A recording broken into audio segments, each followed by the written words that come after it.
বিসমিল্লাহির রহমানির রহিম। অষ্টম শ্রেণীর শিক্ষার্থীরা, তোমাদের সামনে পরীক্ষা ভালো করার জন্য কিছু গাণিতিক সমস্যা নিয়ে আমরা আলোচনা করব।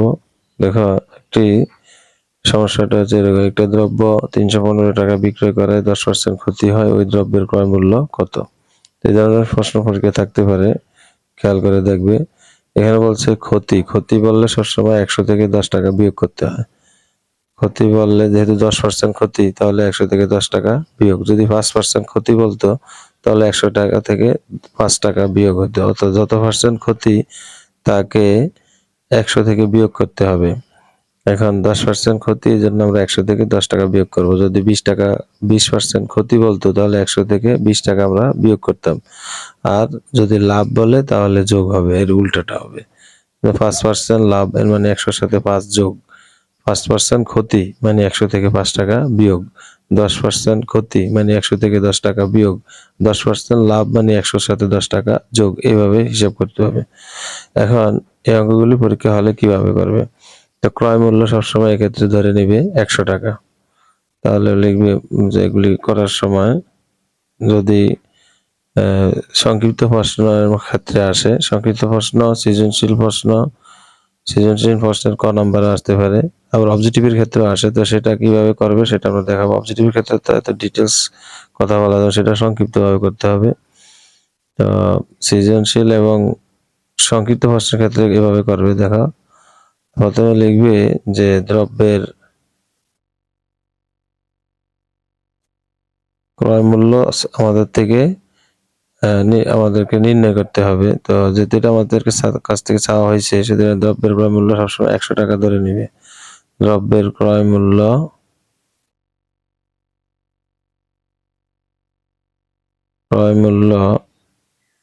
100 টাকা হলে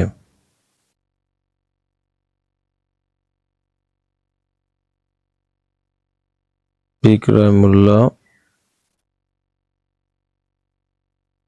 সমান সমান ওই 100 থেকে 10 টাকা বিয়োগ হবে। যদি এখানে লাভ হতো, লাভ থাকতো, তাহলে 100 যোগ 10 দিয়ে দিতাম।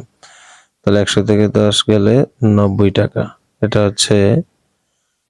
হচ্ছে দ্রব্যের বিক্রয় মূল্য 90 টাকা। এখন তোমরা পরীক্ষার হলে এই যেহেতু আমার ক্রয় মূল্য আমার থেকে চাওয়া হয়েছে, সুতরাং এখানে দেখো আমার অ্যান্সারটা কিন্তু সামনে আসবে। অ্যান্সারটা আসবে সামনে, অ্যান্সার কখনো পিছনে থাকে না। সুতরাং আমাদেরকে এখন লেখার ক্ষেত্রে এইভাবে লিখতে হবে যে দ্রব্যের বিক্রয় মূল্য 90 টাকা হলে ক্রয় মূল্য, অর্থাৎ ক্রয় মূল্য যেহেতু চাওয়া হয়েছে, ক্রয় মূল্য থাকবে সামনে আর বিক্রয় মূল্য থাকবে পিছনে। এটা একটু খেয়াল করলেই হয় যে এখন যেহেতু ক্রয় মূল্য চাইছে, তাহলে আমরা লিখব বিক্রয় মূল্য কত? 90 টাকা, ক্রয় মূল্য 100 টাকা। এটাই আমরা লিখবো যে দ্রব্যের বিক্রয় মূল্য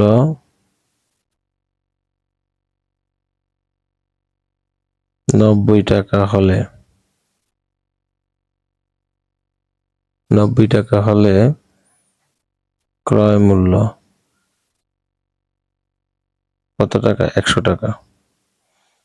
সুতরাং দ্রব্যের বিক্রয় মূল্য যদি 1 টাকা হয়, তাহলে ক্রয় মূল্য কত টাকা হবে? ক্রয় মূল্য তখন হবে 100 নিচে 90। এরপরে সুতরাং দ্রব্যের বিক্রয় মূল্য যদি 315 টাকা হয়, তাহলে ক্রয় মূল্য কত হবে? নিচে 90, উপরে 100 গুণ 315। 100 গুণ 315 টাকা। দেখো, এখন যদি আমরা কাটাকাটি করি, দেখো, অর্থাৎ 315 আর 100 গুণ দিতে হবে। 315 গুণ 100 আসছে কত? এটাকে এখন আবার ভাগ দিতে হবে 90 দ্বারা। এই 90 দ্বারা ভাগ দিলাম, আসছে কত? 350। তার উপরে প্রথমে লিখতে হবে কত? 31,500। 31,500 কে ভাগ দিতে হবে কত? 90 দ্বারা। 90 দ্বারা ভাগ দেওয়ার পরে পেলাম আমরা 350 টাকা। যখন 315 100 সাথে গুণ হলো তখন হলো 31,500। তো সেটাকে 90 দ্বারা ভাগ করলে আসছে 350 টাকা, এটাই অ্যান্সার। তো এভাবে পরীক্ষার হলে তোমরা প্র্যাকটিস করলে আশা করি অ্যান্সারগুলো দিতে পারবে, এগুলি খুবই সহজ। তো এখানে যে সংক্ষিপ্ত প্রশ্নের ক্ষেত্রে তো বুঝলাম এভাবে দিতে পারবা, এভাবে উত্তরটা লিখে দিবে 350 টাকা, তার 2 নম্বর পেয়ে যাবে। কাজটা বেশি কঠিন না, আমি বারবার বলতে গেলে ভিডিও বড় হয়ে যাবে, তোমরা বারবার টেনে দেখবে তাহলেই হবে। আচ্ছা, এরপরে এটাকে যদি আমরা সংক্ষিপ্ত অবজেক্টিভের ক্ষেত্রে সংক্ষেপে করতে যাই তাহলে স্যার কিভাবে করব? তখন যেমন এখানে কি আছে, ক্ষতি, সবসময় এই জায়গার দিকে দেখবে। এই ক্ষতি যদি হয় তাহলে 100 থেকে বিয়োগ করবে, অর্থাৎ 100 থেকে বিয়োগ করলে 10 টাকা বিয়োগ করলে কত আছে, 90। আর সবসময় এটাকে উপরে দিয়ে দিবে, এটা যা থাকবে তা উপরে দিয়ে দিবে। তো এরপরে এটাকে 100 দ্বারা গুণ করে দিবে, দেখবে কাজ শেষ। অর্থাৎ তোমাদের কাজ হচ্ছে পরীক্ষার হলে প্রথমে যেমন পরীক্ষার হলে 315 ভাগ কত, 90 ভাগ দিয়ে যা পাবে, কত পেলাম, 3.5। এটাকে এখন আমরা গুণ করব 100 দ্বারা। দেখো ওই যে অ্যান্সার 350 কিন্তু আসছে, 350। তো পরীক্ষা হলে এখন যদি এখানে স্যার লাভ থাকতো তাহলে কি করতাম? তো লাভ থাকলে কোনো সমস্যা নেই, এখানে তো 100 সাথে 10 যোগ হইতো, তখন আমরা 110 লিখতাম। আর উপরে ঠিকই 315 গুণ 100, এটা হলো অবজেক্টিভের ক্ষেত্রে। তখন কি রেজাল্টটা তাহলে দেখো 315 ভাগ কত, 110, কত আসে, যা আসছে আসছে, অসুবিধা নেই, গুণ কত, 100 আসছে। অ্যান্সার হলো 286 টাকা 36 পয়সা, এটা হবে তখন অ্যান্সার। এভাবে পরীক্ষা দেয়, এরা অবশ্যই 286 টাকা 36 পয়সা তোমার ক খ গ ঘ কোনো না কোনো অপশন থাকবে। সেক্ষেত্রে তোমরা একটু খেয়াল করলে, সিস্টেমটা খেয়াল রাখলেই ওই অবজেক্টিভ এর অ্যান্সার 1 মিনিটও লাগবে না, হয়তো 30 সেকেন্ড বা 40 সেকেন্ডে করতে পারবে। এখন দেখো আরেকটি প্রশ্ন যদি আমরা এইরকম নেই তাহলে কিরকম হবে দেখো।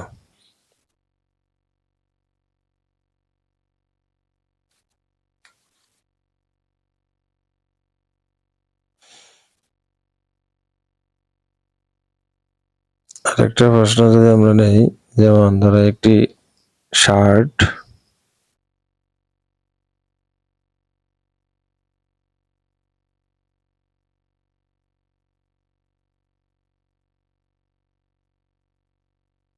ধরো 2120 টাকায় বিক্রি করায়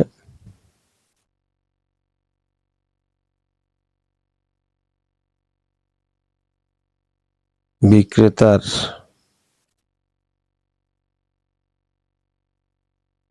6% লাভ হয়।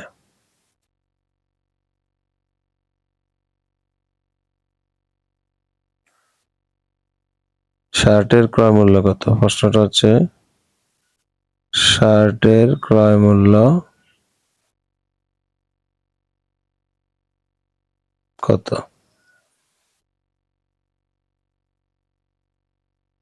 এখন এই ধরনের প্রশ্ন থাকলে আমরা কিভাবে সমাধান করবো দেখো, ওই আগেরটার মধ্যেই একটি শার্ট, এখানে আগে একটা দ্রব্য ছিল বিক্রি করা, আগেরটাও বিক্রি করছে, বিক্রি করতে যে 10% ক্ষতি হয়েছে, এখন বল 6% লাভ হয়েছে।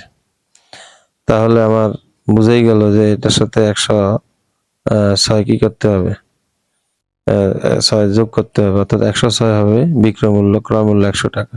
তাহলে লিখতে হবে যে উত্তর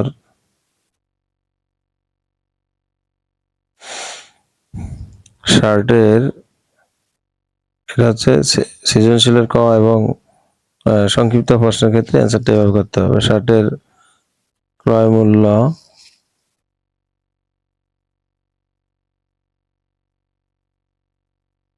100 টাকা হলে বিক্রয় মূল্য সমান সমান 100 যোগ 6, যেহেতু লাভ এই জন্য যোগ, সমান সমান 106 টাকা। এখন তাহলে লিখবো কি, ওই যে এটা নিয়ে আসবো, যেহেতু আমার ক্রয় মূল্য চাইছে তো ক্রয় মূল্য সামনে থাকবে, লিখবো বিক্রয় মূল্য 106 টাকা হলে ক্রয় মূল্য 100 টাকা। সুতরাং বিক্রয় মূল্য 1 টাকা হলে ক্রয় মূল্য হবে 100 নিচে 106। এরপরে বিক্রয় মূল্য যদি 2120 টাকা হয়, 2120 টাকা হলে ক্রয় মূল্য হবে তখন 100 গুণ 2120 ডিভাইডেড বাই 106। তাহলে দেখো আমরা এটা সরাসরি ক্যালকুলেটরের মাধ্যমে করে ফেলতে পারি। কত করব, 100 গুণ 2120, 2120 আসতেছে, যেটা আসবে এটাকে আবার আমরা 106 দিয়ে ভাগ করে দিব। 106 দিয়ে ভাগ করলে আসতেছে 2000 টাকা। এটা ডাইরেক্ট অ্যান্সার লিখে দিলে হবে, 2000 টাকা হচ্ছে অ্যান্সার। তো দেখো এখন আমাদের এটা আমরা এভাবে বের করলাম, উত্তরটা লিখে দিবে 2000 টাকা। এভাবে করে দিতে পারলে সৃজনশীলের ক অথবা সংক্ষিপ্ত প্রশ্নের অ্যান্সারের ক্ষেত্রে 2 নাম্বার অবশ্যই পেয়ে যাবে। কাজটা বেশি কঠিন না, একটু দেখলে, বারবার টেনে টেনে দেখলে, বাড়িতে প্র্যাকটিস করলে আশা করি পরীক্ষার হলে আটকাবে না। এখন যদি এটাকে স্যার আমরা শর্টকাটে করতে হবে, তাহলে কি করবো? প্রথম কাজ হচ্ছে যে যে লাভ না ক্ষতি এটা দেখতে হবে। যদি লাভ হয় তাহলে যেটা লাভ ওইটার সাথে ওই সংখ্যাটা যোগ করে দাও, 100-র সাথে ওই সংখ্যাটা যোগ করো, তাহলে কত? 106। তাহলে 106 এটা সবসময় নিচে হবে, আর ওই যে টাকাটা বিক্রয় করছে ওইটা সবসময় উপরে থাকবে। 2120 গুণ 100, কাজ শেষ। তাহলে আমরা কি করব, দেখো 2120 কে ভাগ দিব কত দ্বারা? 106।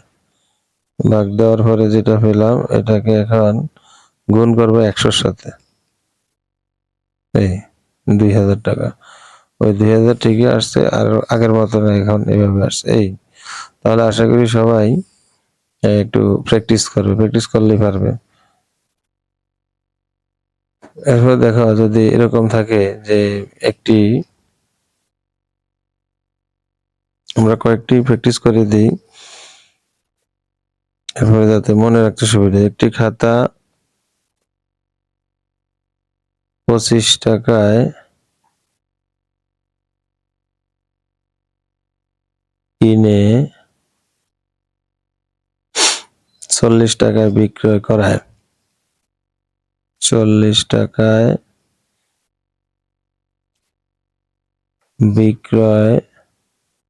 বিক্রি করলে শতকরা কত লাভ হবে? শতকরা কত লাভ হবে?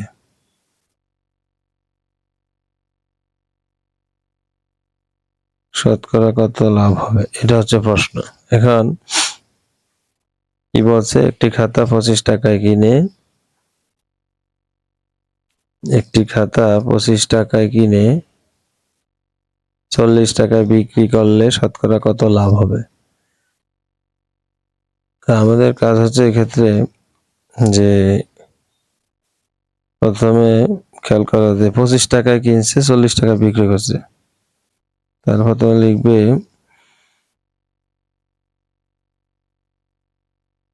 ক্রয় মূল্য। ক্রয় মূল্য সমান সমান 25 টাকা এবং বিক্রয় মূল্য সমান সমান 40 টাকা। সুতরাং লাভ কি হবে? লাভ হচ্ছে বিক্রয় মূল্য বিয়োগ ক্রয় মূল্য। বিক্রয় মূল্য থেকে ক্রয় মূল্য বাদ দিলে যেটা থাকবে সেটাই লাভ। তো বিক্রয় মূল্য কত? বিক্রয় মূল্য হলো 40 টাকা, ক্রয় মূল্য হলো 25 টাকা। তাহলে 40 থেকে 25 গেলে থাকে কত? 15 টাকা। তো 15 টাকা হচ্ছে লাভ।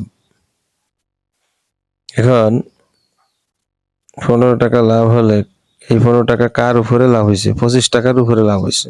আমি প্রথম কিন্তু আমার চালান অর্থাৎ ইনভেস্ট যেটা করছিলাম সেটা হচ্ছে 25 টাকা। 25 টাকার উপরে 15 টাকা লাভ হয়েছে। তাহলে আমরা লিখতে পারি সুতরাং শতকরা লাভের হার। এরপরে যেটা করবো সেটা লিখবা সুতরাং শতকরা লাভের হার। এটা বলছে শতকরা কত লাভ হবে, তাহলে শতকরা লাভের হার সমান সমান লাভ হয়েছে মূলত 25 টাকা। আমরা প্রথম আমার ইনভেস্ট কিন্তু 25 টাকা, তার উপরে লাভ হয়েছে কত টাকা? 15 টাকা। কত পার্সেন্ট হয়েছে সেটা 100 সাথে গুণ করলে বের হয়ে যাবে। তাহলে 25 দিয়ে আমরা যদি 100-কে কাটাকাটি করি, অথবা তোমরা অনেকে আছো কাটাকাটি বুঝো না, দরকার নেই, তাহলে সরাসরি লাভের হার লেখার পরে ওই নিচে তোমার যদি 25 টাকা খাটাইছো 15 টাকা লাভ হয়েছে, এটাকে 100% অর্থাৎ শতকরা বের করতে গেলে কিন্তু 100 সাথে গুণ করতে হয়। তখন কি করবে? এইভাবে বসিয়ে নিচে কত? 25 আর উপরে 15 গুণ 100। এর ক্যালকুলেটরের মাধ্যমে বের করে অ্যান্সারটা বসাই দিলেই হবে, কাটাকাটির দরকার নেই। তাহলে কত আসতেছে? 15 গুণ 100। 15 গুণ 100 মানে 1500। ভাগ দিবা কত দিয়া? 25 দিয়া। 15 গুণ 100 ডিভাইডেড বাই 25, 25 দিয়ে ভাগ দিতে হবে। তাহলে আসছে কত? 60 টাকা। অর্থাৎ 60 টাকা হবে অ্যান্সার।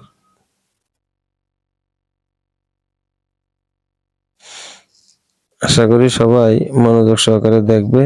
তাহলে এই 60 টাকাই মূলত এখন 60 টাকা হচ্ছে কি 100 টাকা 60 টাকা, তাহলে অ্যান্সার লিখতে হবে 60%। লাভটা এটা 60 টাকা আসছে, ঠিক আছে, কিন্তু অ্যান্সার কি লিখবা? উত্তর হবে সুতরাং নির্ণেয় লাভ। উত্তরটা হচ্ছে নির্ণেয় লাভ সমান সমান 60%। এটা হচ্ছে অ্যান্সার। এরপরে দেখো আমাদের এরকম প্রশ্ন থাকতে পারে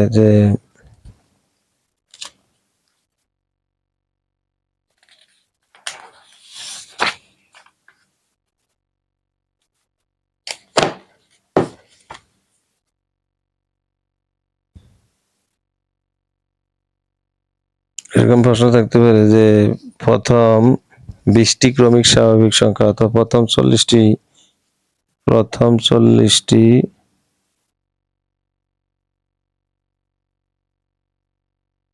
স্বাভাবিক সংখ্যার যোগফল নির্ণয় করো।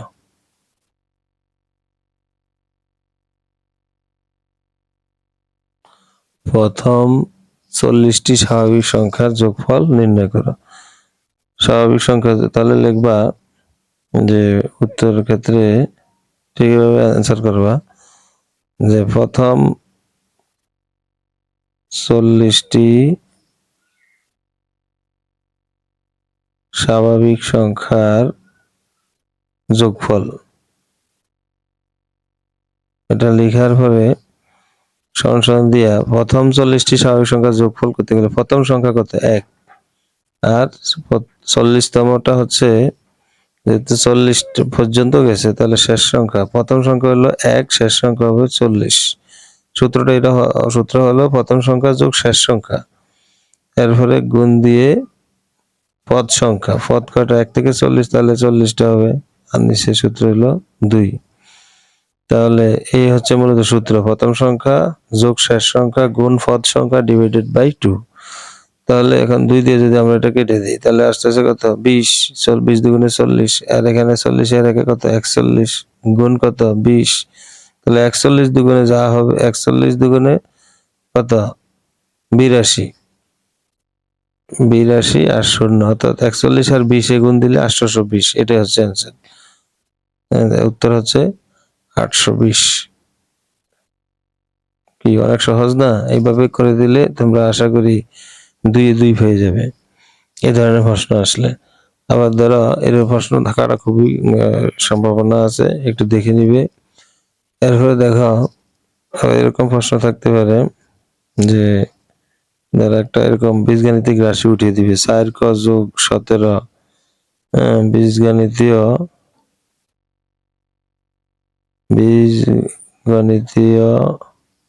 রাশির 9তম পদের বা 9তম পদকে দুটি বর্গের সমষ্টি রূপে প্রকাশ করো।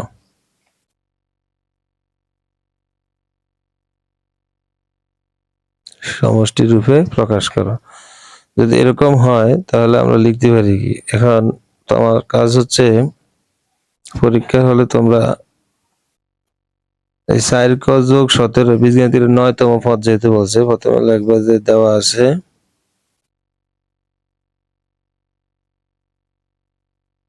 বীজগণিতীয়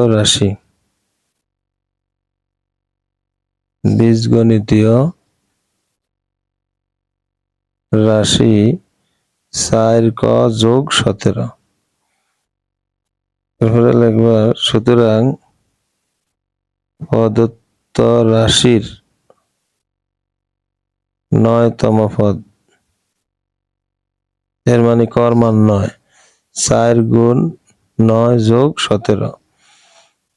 9তম পদ বলার কারণে কর মান 9 হয়েছে। যদি 10তম পদ বলতো তাহলে কর মান 10।